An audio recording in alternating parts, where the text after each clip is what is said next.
Hey, this is Dr. Abalai, heading home after a good day at the office. Something interesting today as I was talking with a patient today. This patient came in complaining originally about a month ago of fatigue and dizziness. Had some blood work done. They diagnosed him with thyroid toxicosis, basically a syndrome where due to not having enough thyroid hormone causes a bunch of different symptoms in his body.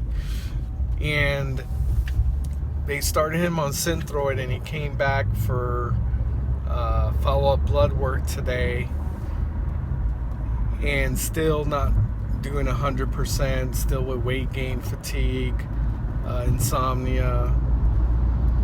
And it's interesting to me how we really have a problem in this country with our approach to treating thyroid disorder.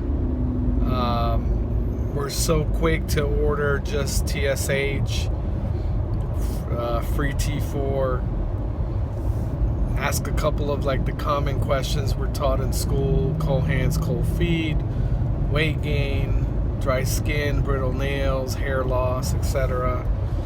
And then we slap people on Synthroid. And what's interesting is if you understand the way the body metabolizes and processes thyroid hormone, the active form of thyroid hormone is T3.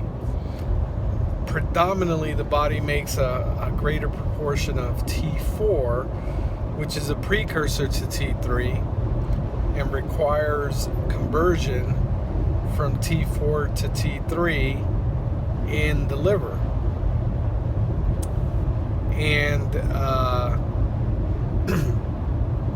what's interesting to me is we prescribe, or are taught to prescribe, Synthroid, which is a synthetic T4.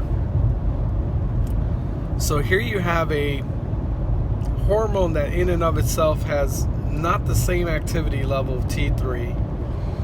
You have it in a synthetic form, which is a form that the body does not readily or quickly recognize. And now you're requiring the body to take this synthetic T4 and convert it over to T3. It's no surprise to me that we have a lot of treatment failures with Synthroid in terms of clinical response and eradication of symptoms. Plus, the other issue is you can't really activate the thyroid before you even address an adrenal issue. And that's something we don't even talk about. In modern medicine, it's either you've got no cortisol production from the adrenals or you have too much. And so it's kind of on a bell curve. You kind of have 2% here, 2% there at the far ends. Well, what about the 96% under the curve?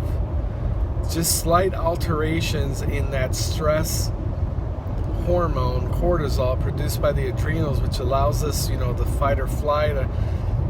I mean, it's such a critical hormone that without it, your heart wouldn't be able to function or even beat appropriately. But it's amazing to me that even small fluctuations in that hormone can create so many problems, and it's been tied to so many issues. And I can tell you from 7 years of dealing primarily with adrenal exhaustion issues or insufficiency issues with patients, and restoring that and helping to restore that and seeing the amazing effects of restoring that, I'm just convinced. I've always given the example to my patients that the hormone system is like a symphony, and every symphony has a conductor. And for me, that cortisol hormone, if it's not balanced, just throws the whole symphony apart. It's almost like a conductor. And the problem with giving thyroid and increasing the body's metabolism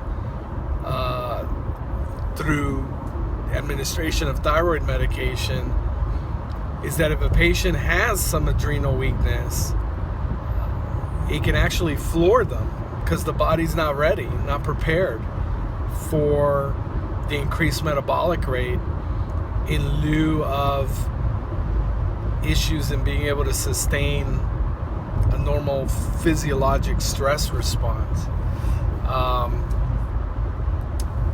Anyway, just very interesting stuff. I just thought I wanted to share that with you guys. Just, you know, every day you learn something from your patients and you're reminded of some of the key things and the things that are important. And they were very grateful for the time in educating them on some of this stuff. She made an interesting statement. She said, 15 minutes with you have been worth every visit with every doctor up until this point, and they've been coming since April 2nd. So it's been about, more than, almost 2 months, really, 6 to 7 weeks. So I'm just grateful for the opportunity to be passionate about changing healthcare and being able to have this effect on people and just planting a seed. Hopefully we'll be able to plant that seed in a much wider scope than just one person at a time, but hey, I'm willing to do it one person at a time if that's what it takes. I appreciate all of you for tuning in to this YouTube channel and these I guess they call them video blogs these days, and I'm just excited to do them, and a lot more to come. Take care, guys.